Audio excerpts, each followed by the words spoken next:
Why is nobody talking about the Enugu Valley Massacre of November 1949? In the 1940s, the issues of workers' welfare had been raised, and the consciousness of Nigerians have been awoken by series of protests, specifically the nationwide strike of 1945. With that, the importance of trade association in order to improve working experiences, workers were meant to understand that if they had to work together, they can bring the change that they always wanted. By 1949, Enugu was already a cosmopolitan town with about 25,000 inhabitants and approximately 8,000 employed gold miners. Enugu, the capital of Eastern region, had become the core city of West Africa. Of the two main mines, Iva Valley and Obweti, Iva Valley had become the leading coal mine for the country. The life of a miner was not an easy one. It was dangerous, depressing, working 6 days in a week in the dark with no oxygen and equally low morale, all for little pay. This was the sacrifice they had to put in to put food on their table. Well-paid Europeans who worked above the ground, and their only interaction was giving orders to these workers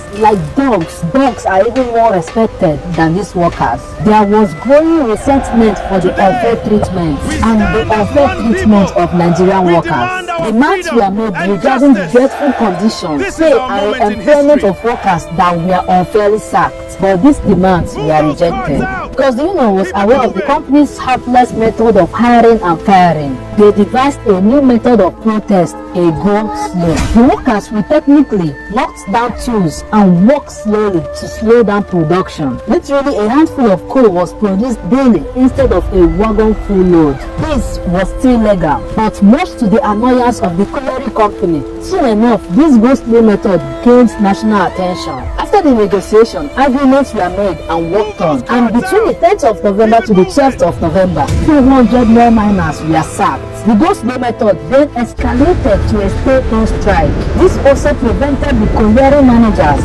from simply replacing the protesting miners this time. It was decided that the police would be called in to remove the protesting miners and restore work with new workers. To also support this move, the management had also made some allegations that cases of explosives were gone missing. On November 18, 1949, 50 armed riot police arrived in Iva Valley, led by a senior superintendent of police, F.S. Phillips. The miners had tied strips of red cloth to their helmets as a mark of protest.